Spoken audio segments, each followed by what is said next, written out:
Welcome to See Beneath Your Beautiful, where guests share stories of adversity and perseverance, which inspire, encourage, and challenge us. We embrace these tough conversations, intimately exploring our loves, fears, and hopes with a delicious combination of depth and lightness. My name is Annette Benedetti, and I am a writer and an editor and content creator. I'm the editor-in-chief of SheExploresLife.com, which is a women's sexual empowerment website. And I'm also the hostess of Locker Room Talk and Shots, which is a queer women's sexuality podcast. It's a women's sexuality podcast, but I always put queer in because I identify as bisexual and oftentimes have queer women on my podcast. It wasn't long ago that I learned the definition of queer, but remind me. So it just means any of those things. It means anything departing from the conventional heteronormative sexual identity. It could be bisexual, pansexual, it could be lesbian, all sorts of identities that are not heterosexual. I only date men. I shouldn't say date. I'm only romantic and sexually interested in men. I see. I like that queer has been taken back. You know, the word isn't negative anymore. I like that. Yeah. And, people, even within the queer or LGBTQ community, can argue sometimes about what things should be called. I see. I like the term queer because it's all encompassing. Mm-hmm. I also think it's a pretty word. I'm kind of a word nerd, so I like the word. Yeah. Now it's not a terrible thing we said in the 70s. Right, exactly. And so, do you mind me asking how old you are? No, not at all. I'm 47. Oh, okay. And so you missed the 70s just by a bit. Just by a bit. Solid 80s.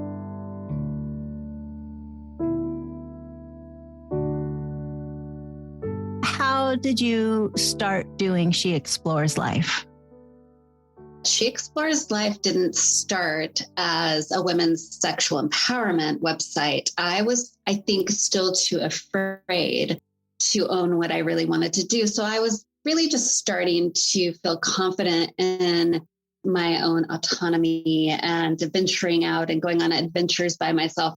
So I had been in a married relationship. Our relationship has gone through various stages of married and traditional, non-monogamous to then single. And I started it as a women's travel, adventure, and self-discovery website.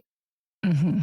And what I really wanted to do at the time was lean into self-discovery, but I was afraid of what that meant. I don't think I knew exactly what I wanted it to mean. Focusing specifically on the travel just felt comfortable. But then I recognized as time went on, that I was really starting to slip in all of these articles that I could about sexuality and dating and a woman's personal experience in the relationship world and what it means to be a woman in the world trying to have relationships and be truly autonomous and empowered. You also have a podcast. Locker Room Talk and Shots. And that is, I think we're maybe a little bit over a year, but right about a year old. Oh, nice. What's the tagline, like patriarchy and one orgasm at a time? What's that? Fighting the patriarchy, one female orgasm at a time. What does patriarchy mean to you? For me, the patriarchy is everything that has created our society, the rules of our society, how we live day to day. All of it has been created from a male's perspective, standpoint, rules, and in particular in the US, a white male's perspective. And that's where the rules have come from. Patriarchy is everything we do every day. It's what our idea of what's right and wrong and how things should be, where it comes from. I see. When you stop to really look at why you believe in right and wrong every day, what's right and wrong, meaning let's narrow it down to how a woman should be in the world, what we should wear, what's okay for us to do and what not to do. When you stop and ask yourself, why do I believe that? Who has taught me that? Where did that right and wrong come from? It all leads back to the same place, right? Women did not have the power to create those rules. A lot of the things we've been taught that are right and wrong or that we should and shouldn't do are created to process. to disempower us. Mm-hmm. But that doesn't mean necessarily that you're against men, right? Patriarchy hurts men and women equally. It causes a dysfunction in our relationships with each other. It creates expectation, especially, I mean, I guess I'm now focusing sort of on the sexual and intimate relationships between men and women. It can create a divide. It can keep men and women from truly being able to connect and be with each other in a way that's healthy. These ideas of what a man should be in bed, what a heterosexual man should be in bed, and what a woman should be ultimately are really damaging. But what if you like those roles in terms of like maybe sexual play, like you like that submissive dominant role, like the male female? Yeah, I would argue, first of all, that whatever you both consensually enjoy in bed and what gets you off in bed, if it's consensual and you both get joy out of it, then go for it. What I would say, though, is first of all, that dominant submissive doesn't have to be man and woman. Sometimes the woman can, you know what I mean? It's not actually a masculine and feminine role. We get stuck in that idea. And sometimes men think that's the role they want to be in. Like, I'm the man, I have to be dominant. But when they get a moment to step out of what they've been told is right and explore something else, they realize, oh, wow, getting to be submissive in bed and have a woman do these things to me, like it takes their pleasure to another level. So what I think is harmful is that we live in about the patriarchal idea of male and female in our roles, is that it keeps people from thinking outside of that box. I see. And then missing out on the opportunity for a world of pleasure that exists. One of the things we've started to discuss in the podcast a lot is that the idea of heteronormative sex versus queer sex is problematic. It should just be sex. Everyone, regardless of identity, should feel comfortable doing any number of things in bed with their consensual partner. Yeah. Why did we decide that women can only be one way in bed, or that this is how a woman should be in bed? This is sexy and that's not. Again, asking those questions like, who told me that? Why am I believing that? Why am I internalizing that? And I think what happens for a lot of us have fantasies, right? When we're in our bedrooms masturbating, or when we sneak and turn on porn and watch the things that only porn stars do, which, by the way, is not true. All people can do those things. The things that are getting us off, that we're fantasizing about, we're not doing in bed because we think they're bad. But why do we think they're bad? One of my most popular so far, I mean, it's just been such a popular podcast. And I thought it was kind of funny because as great as X as it sounds, it's also a beauty treatment, is semen facials. Oh, yeah. I didn't listen to that. It takes a leap of faith. It was really funny because I've always been mortified by the concept. But then sometime during the COVID years, I had seen it was actually becoming this trend as a beauty treatment. What? It is. Look it up. It's all over the place. I think better housekeeping covers it. What? Yeah. Okay. You didn't listen to the episode. You. I didn't. No, that's the one I didn't. I skipped that one on purpose. Exactly. Well, so it's always been something I've been really mortified at the idea of. But then I get into the podcast and I brought on a guest who loves it. And we started to talk about it. And I started asking myself, well, why am I mortified by this? You'll have to listen to the podcast. But by the end of it, I did realize, I think of as a feminist and as a sexually empowered woman, I get angry when a guy is like, gets all icky about some period. Like if I'm on my period and they're like, oh, well, we can't have sex while you're bleeding. I'm like, for you to be disgusted by my bodily fluids, that's insulting. I kind of came to this conclusion, like, why am I treating my partner's semen as disgusting? Yeah. Again, it's because we're being told it's inappropriate. Get curious about it. Just get curious about it. Yeah. I love that. I really do love that. And I like that. I think what you're saying is explore your own desires and those of your partner. I feel very fortunate that I met my husband. I'm 54 and I was 46 at the time. And we are so aligned sexually. So great to find the partner that fits you perfectly. Yes. Real joy. Yes. Over the last year, I have actually found a partner who is definitely, I mean, I have never been so sexually compatible with. And not only that, he is able to listen to all my podcasts and stick around. I think that's a good sign. But as much as I am saying, explore your own sensuality and your own desires, I am asking people to question the things they're judging and the things they experience shame around, or they shame other people for. Right. I'm not saying you have to like go from thinking one thing to the other, not a 180, but I'm asking people to get curious and allow themselves to question, why does it make me feel that way? Who told me that? I like that. Yeah. Because that's what I have started to do in the last couple of years. And the world of my own sex life is like, I mean, I'm having the best sex of my entire life at 47. Right. And I've just started. I have no doubt that over the next handful of years, it will get better and better and better. I think also it's empowering in my relationship with my husband to not feel like it some days. And then when I do feel like it, it's an event. I don't wear makeup and I don't wear perfume and I don't dress sexy. But for my husband, I do all those things. It's very special because it's something I do just for him. Right. But that brings me to, I'm not always in the mood, and that feels good that he knows that I will be again. But you have a 365-day orgasm challenge you're doing. Mm-hmm. So tell me about that, because as a tired woman, it just sounds exhausting. It's a bit of an extended answer, so I'm going to kind of give it to you from the beginning. I am a childhood rape survivor. So at a very young age, 13, 14, my memory on the exact age gets blurry. Yeah. I was aggressively and violently raped. Oh, sorry. And I was also punished and abused for it afterwards. And so my youth was, obviously I had trauma around that.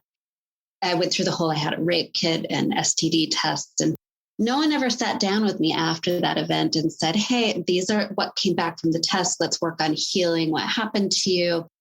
So throughout my youth and my early sex life, I was very confused. I was also highly sexually active. I think there was some stigma. I would say I was hypersexual, but I wasn't orgasming. And as my life went along, I realized I was watching TV and hearing about other women having orgasms, and I could have orgasms, but mostly by myself. And so I was faking orgasms for most of my younger years. Yeah. Yeah. And I think that this resonates with a lot of women. I want to keep talking about you, but I just want to also say that I was sexually abused as a younger woman, a 7 and even younger, and also hypersexual, and also didn't have an orgasm. I don't think a real one until I was like 35. I don't think I understood I wasn't even having a real one until I actually had one. I don't mean to interrupt, but I just remembered this one comic recently saying that women aren't taught to fake it, but we all instinctually know to fake it. How fascinating is that? That we don't want to hurt the men's feelings or just want to get it over with or something. Mm-hmm. I do talk in the podcast a lot about being very performative in sex, because I felt like my worth as a woman would come from being the best in bed. I was going to be better than all the other women in bed. And so that's some of where that faking comes in, because it's making him feel so good. But you're right. No one ever taught me how to do it. I was just imitating what I had seen maybe in the movies, or I don't know. But they don't teach you that they're faking it. You think it's real in the movie. So I just think it's really interesting that as women, something about us says, this is done. I'm done trying.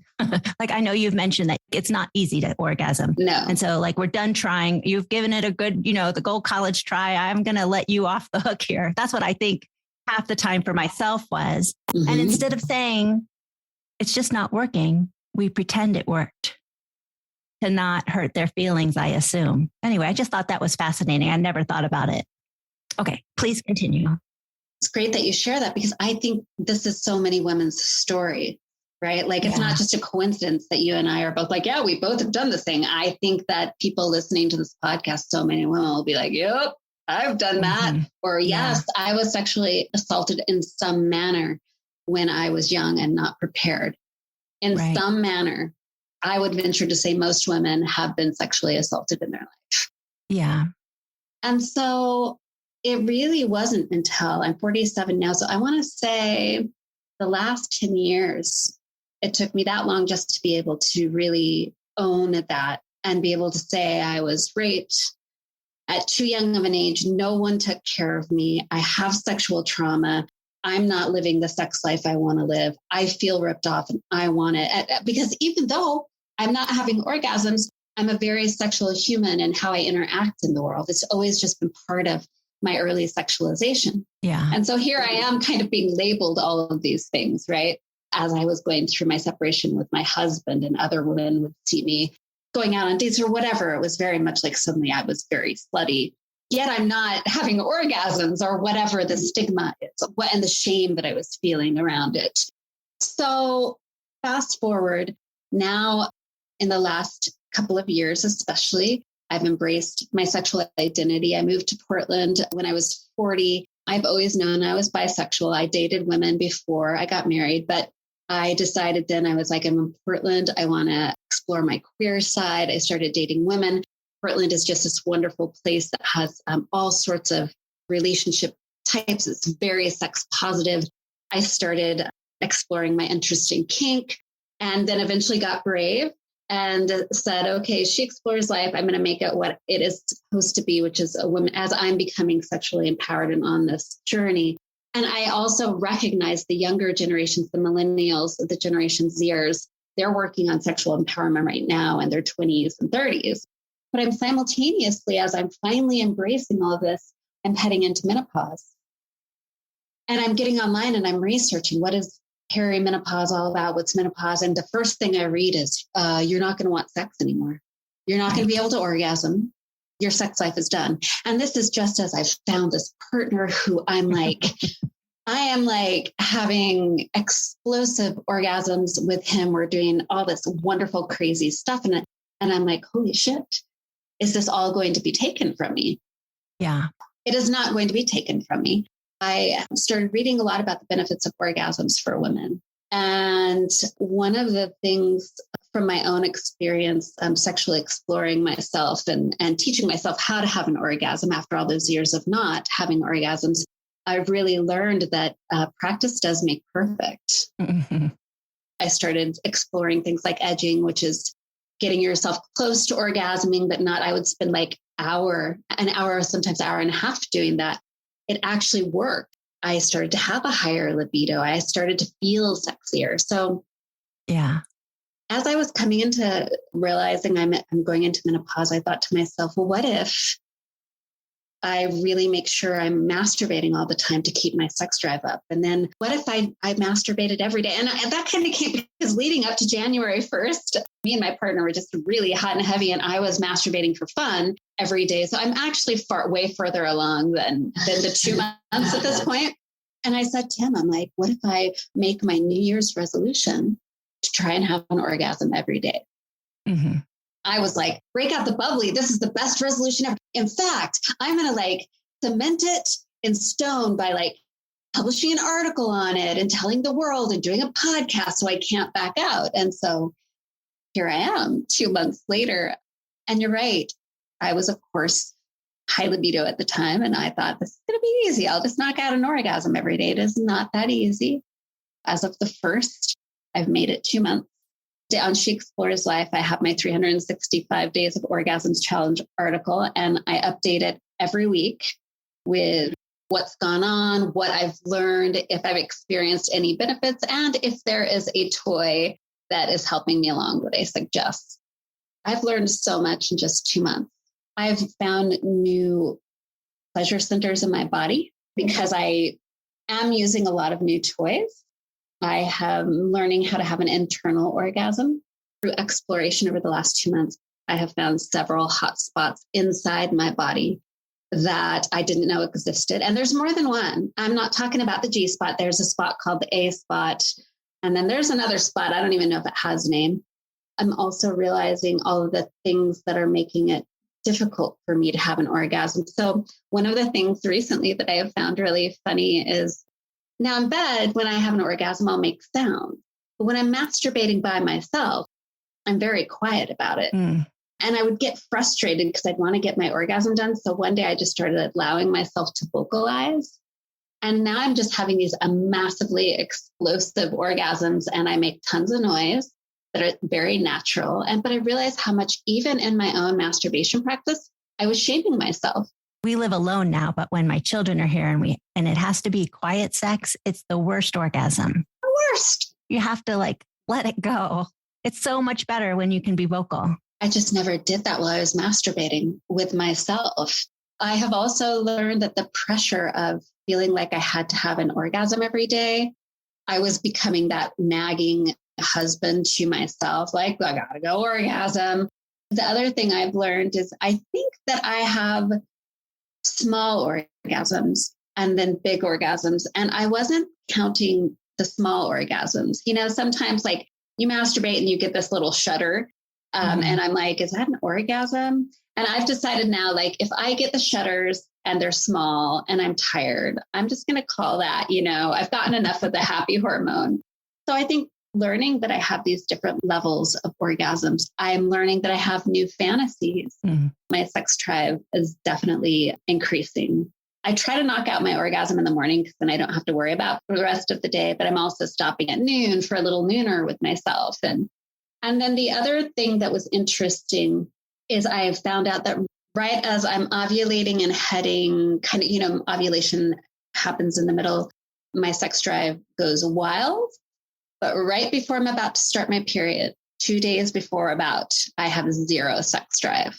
That's what I really love about my husband, that he understands that just ride the roller coaster of my body. Like I always want him in my head, but my body doesn't always want him. And he knows that I'll come back. And so that's really lovely because my first husband, it was always really a pressure to have unwanted sex.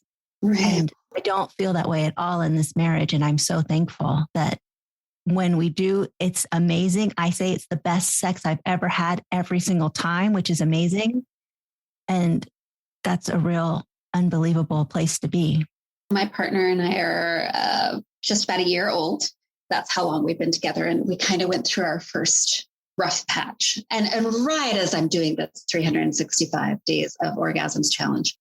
And I was so depressed. When you're having relationship problems, the last thing you want to do is you want to cry. You don't want to think about sex because that just makes you sadder. But I had to masturbate through the whole thing. And it was really interesting, kind of forcing myself to masturbate through a kind of this little heartache period I had. It relieved a lot of the stress and depression I was feeling.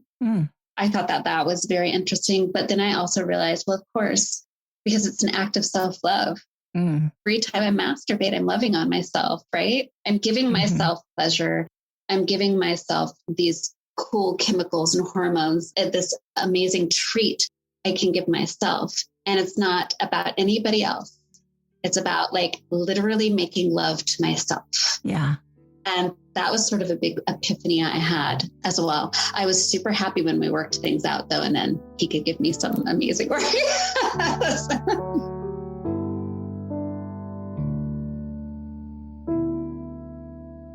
I would assume that most of the people you hang with are on your same thought process, the same level of thinking. Do you feel judgment from more conservative people that are like, oh my God, 365 days of orgasms? She's talking about masturbation, those kind of things, only because I feel really open one-on-one.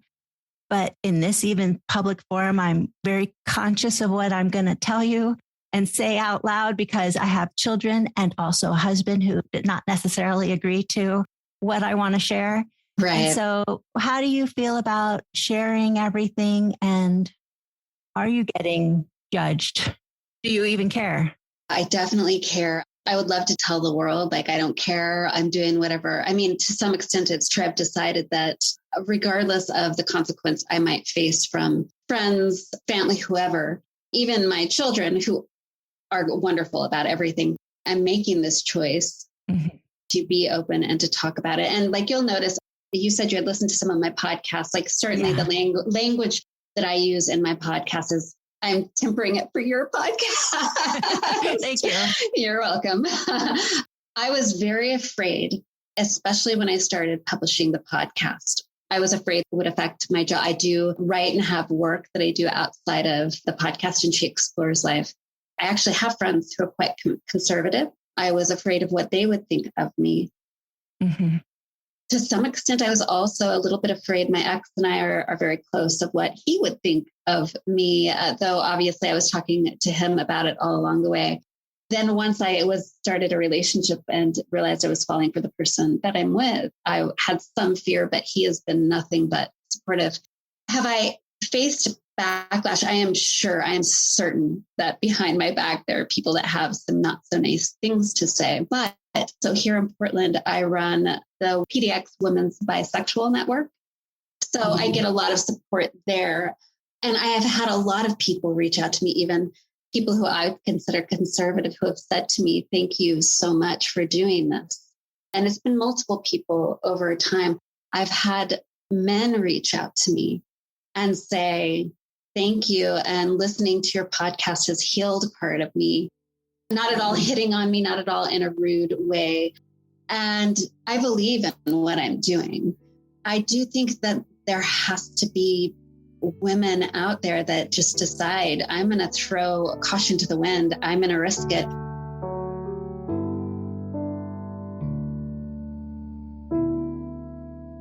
I do appreciate what you're doing. And so you're also doing like reviews of toys. Is that right? I just launched my YouTube channel. It's under my name, Annette Benedetti. I'm definitely learning the whole video thing, which is much more uncomfortable and difficult than the podcast thing. I just really hope people will take time to check out the toys, because it has been a game changer in my sex life. Like, as good as you think your sex life is, I promise you it can get better.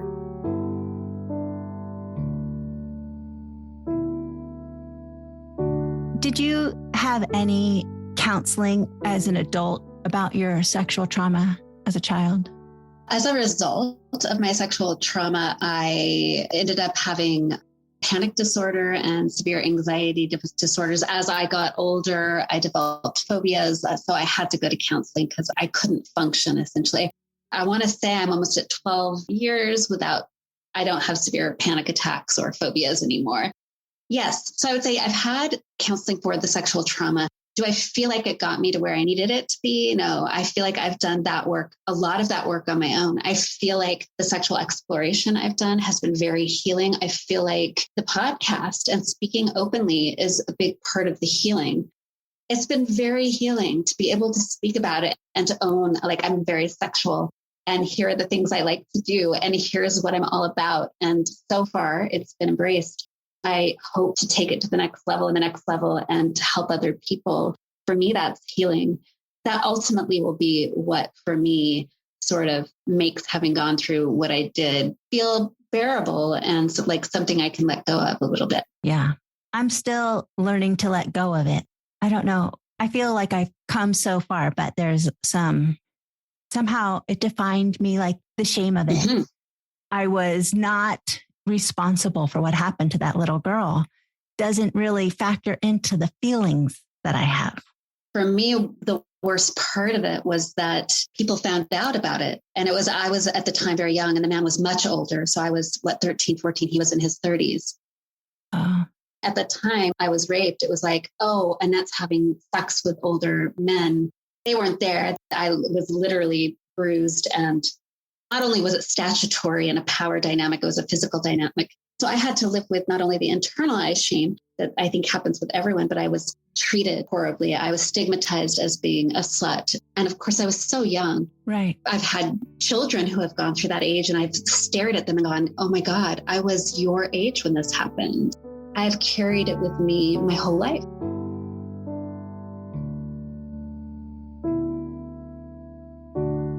have only been okay with semen for the last year. I was the kind of woman that the minute the semen was released inside me, I'd get up and I just hated it. I was like, why can't it be baby powder that just leaves me feeling fresh? That's funny. But in the last year, in this relationship I've been in, I've been like, oh, it's kind of turning me on.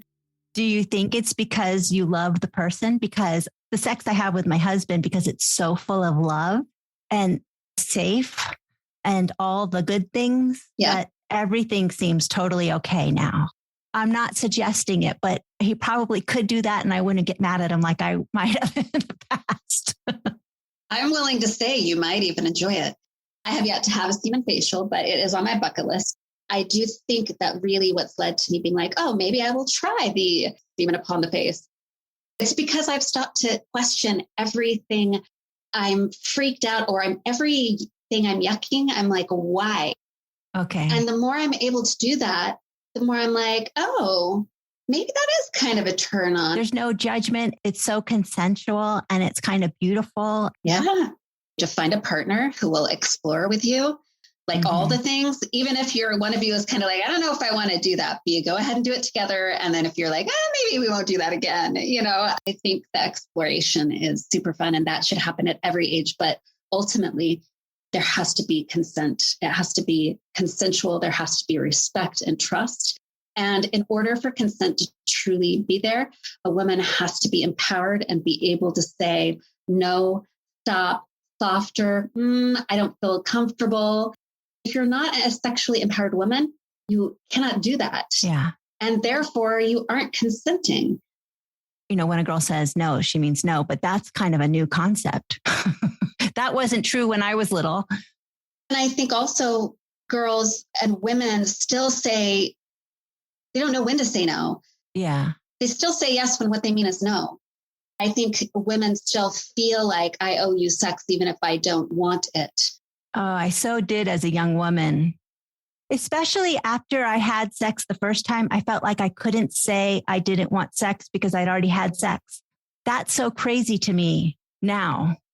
And that's why I say sexually empowered women are safer, because they are able to say no. They're able to say, that hurts, stop, or I'm uncomfortable. They're able to use those words. And those are still hard for me. Yeah. But women who can't use their words in that way at all, they end up having things forced upon them. They end up feeling sexually traumatized and emotionally coerced into something because they just felt like unable. They didn't know how to say no or say, change this up, or, I definitely do know. I feel like my body's had a lifetime of trauma because I didn't say no. Yeah. Oh, absolutely. And I think that's also why one of the things I really want to speak to is, I know some people can find the podcast hard to listen to because of the language that is sometimes used in it. There is what's called profanity by our society. I do not talk about the labia and the vulva. I use other words to describe my body parts. But I also think that's part of becoming empowered, being able to use all of the words that have been used to describe your body, sometimes that have been used to abuse you, right? And make you feel ashamed.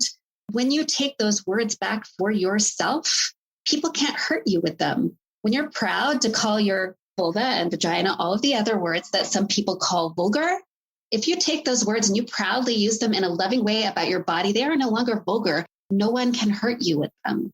I love that. And that's why I won't stop talking the way I talk. Well, it just brings us right back to how we started with queer being taken back. I like that. Absolutely. Thank you for joining us for this week's episode of See Beneath Your Beautiful, hosted by Hara Allison. And thanks for your ratings and reviews. We'll be back next week with a new episode.